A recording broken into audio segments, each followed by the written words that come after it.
आइए तो हम लोग क्या करते हैं।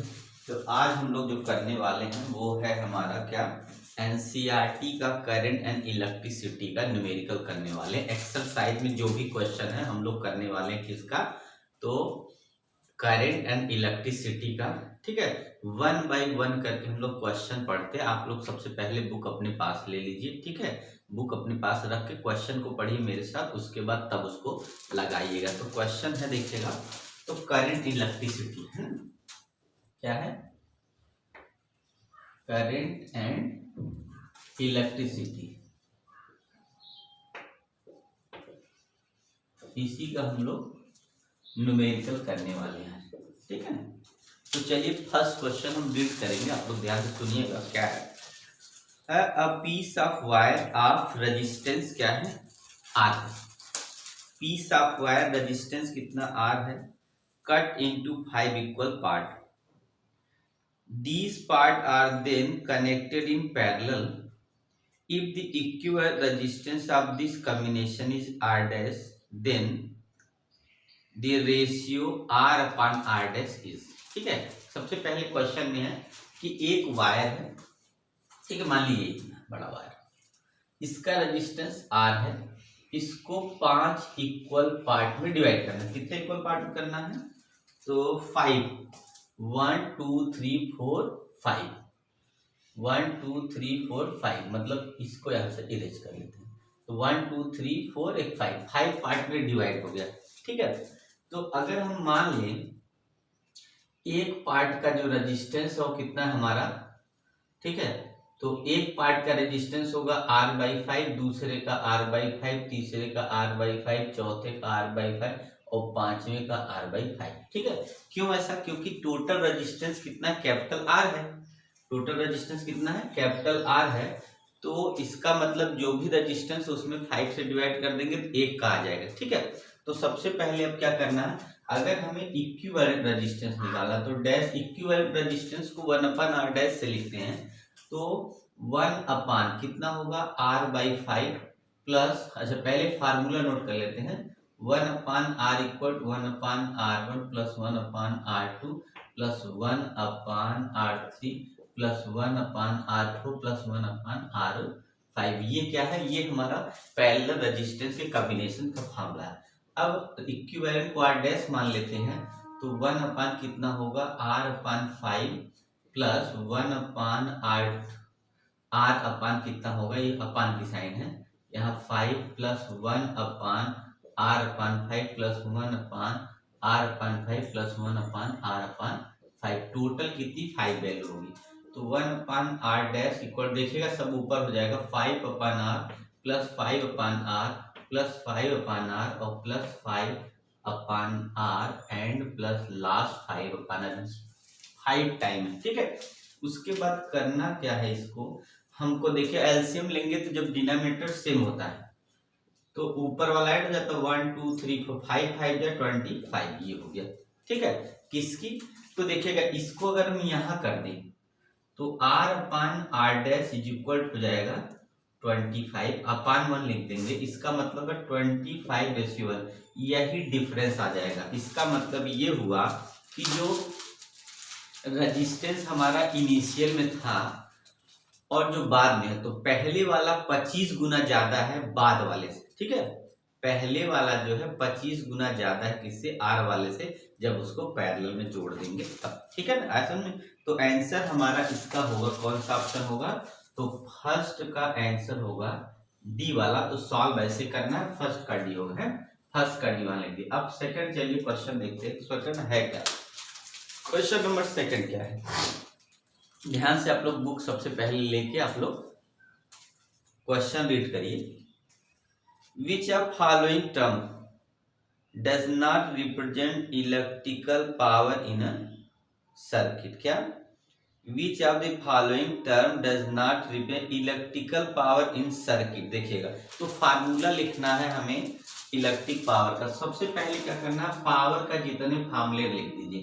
पावर का V इंटू आई होता है, पावर का V²/R होता है, पावर का I² इंटू R होता है। इसके अलावा कोई पावर का फार्मूला इस फिगर में इसमें नहीं दिया है। तो देखिएगा हमारा पहला आई स्क्वायर आर मैच कर रहा है, चौथा वाला बी आई भी है, पांचवा भी इसका, तो सिर्फ हमारा सेकंड जो है वो नहीं होता है पावर का फार्मूला। पी पावर का फार्मूला आई स्क्वायर जो है आई आर स्क्वायर नहीं होता, बल्कि यहाँ पे आई स्क्वायर आर होता है। इसलिए अगर आप ध्यान से नहीं देखेंगे तो आप कंफ्यूज करके गलत आंसर मार देंगे। ठीक है, तो आप लोग ध्यान से देखिएगा, ऑप्शन ये वाला नहीं है। ठीक है, मतलब ये मिस्टेक है, रॉन्ग है। चलिए नेक्स्ट क्वेश्चन हमारा है क्वेश्चन नंबर 3। तो आप लोग ध्यान से रीड करिएगा, मैं इसको इरेज कर देता हूँ कोर्ट से पढ़ने के बाद, तो आपके पास बुक है, आप भी ध्यान से पढ़ते रहिए। क्वेश्चन क्या है, an electric bulb is rated, कितना रेट करता है, 220 वोल्ट एंड 100 वाट। एक इलेक्ट्रिक बल्ब है जिसपे लिखा है 100 वाट, जैसे 100 वाट का पीले वाला बल्ब आता है बड़ा वाला, और जो है वो 220 वोल्टेज सप्लाई से जुड़ा हुआ है। When it is operated on 110 volt, मतलब 110 वोल्ट पावर सबके वन, तो कितना वो क्या करेगा, when it is operated on 110 volt then power consume, तो कितना पावर वो कंज्यूम करेगा। ठीक है, मतलब सबसे पहले क्या दिया है, पावर दे दिया है। देखिए फार्मूला मैंने यहाँ लिखा है, तो सबसे पहले क्या दिया है, पावर दिया है, कितने, 100 वाट का बल्ब, 100 वाट का बल्ब है, और उसके बाद वोल्टेज कितना इसको दिया जा रहा है, 200 इतना वोल्ट सप्लाई से जोड़ दिया गया।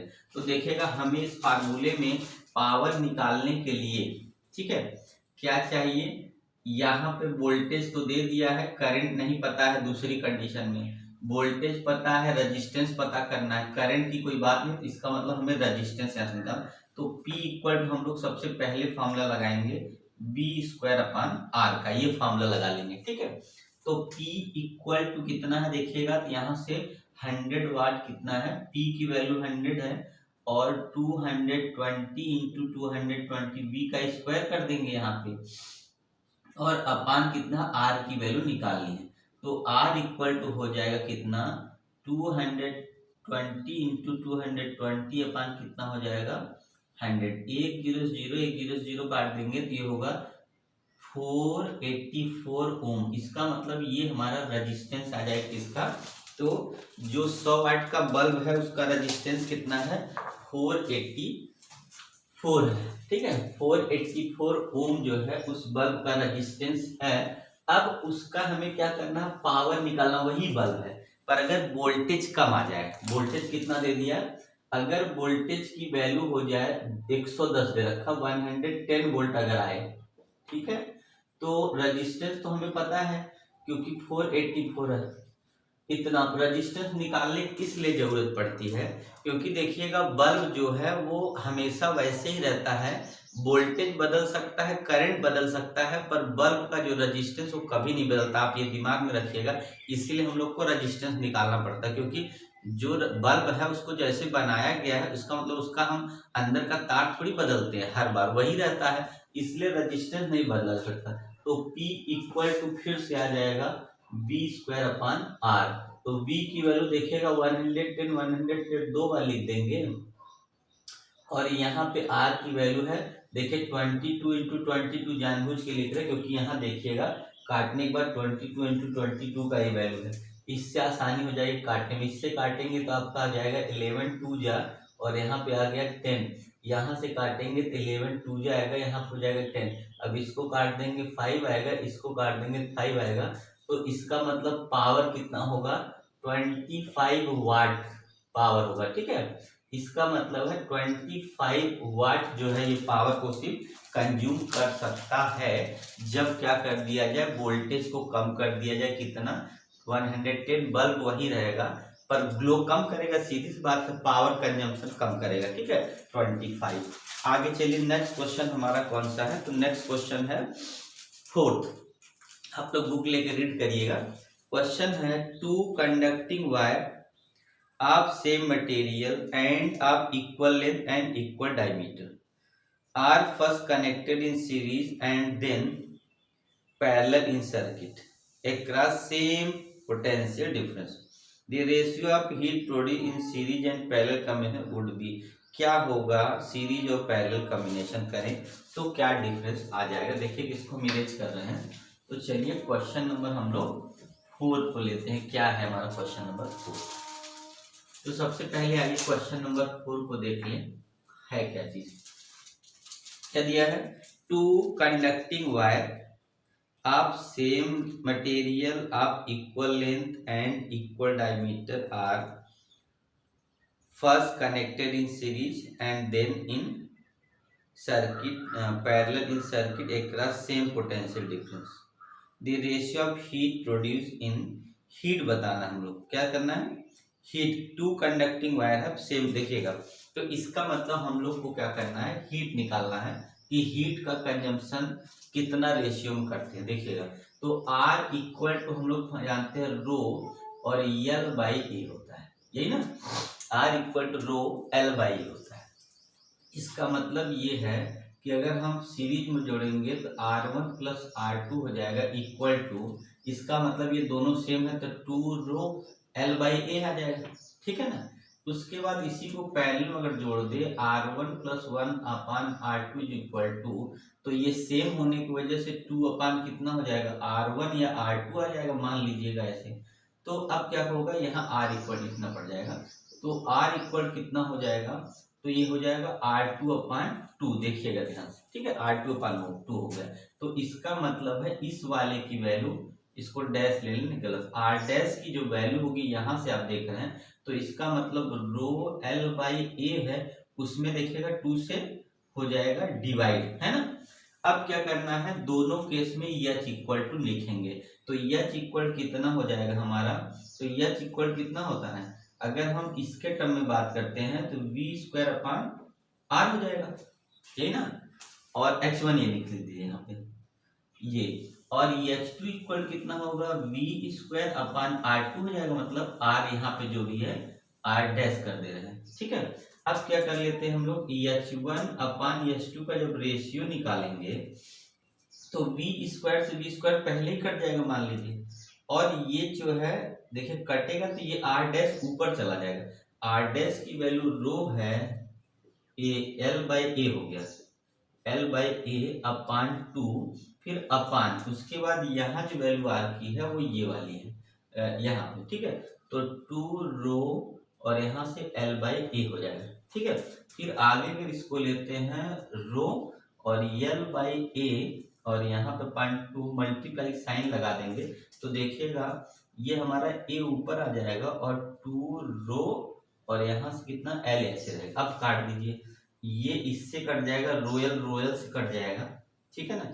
ए से कट जाएगा तो आएगा कितना? देखिएगा 1/4 आ गया, मतलब 1:4 रेशियो का आंसर आ जाएगा, जो हमारा कौन सा है? ऑप्शन सी वाला सही है। कौन सा सी है? तो 4th का सी ऑप्शन सही आ जाएगा। यही हीट का रेशियो होगा। इसका मतलब ये हुआ कि अगर पैरेलल सीरीज में जोड़ेंगे तो पैरेलल की कंपैरिजन में वो कंजम्पशन करेगा 4 टाइम ज़्यादा, 4 गुना ज़्यादा वो लाइट को लेगा, और पैरेलल में जोड़ेंगे तो 4 गुना कम हो जाएगा, पहले से 4 टाइम लेस हो जाएगा। यही इसका मतलब हुआ, ठीक है ना। आप समझ रहे हैं ना। तो चलिए जो है नेक्स्ट क्वेश्चन हमारा कौन सा है? तो नेक्स्ट क्वेश्चन है 5। चलिए इसको इरेज कर देते हैं, देख लीजिए ना। क्वेश्चन नंबर है 5।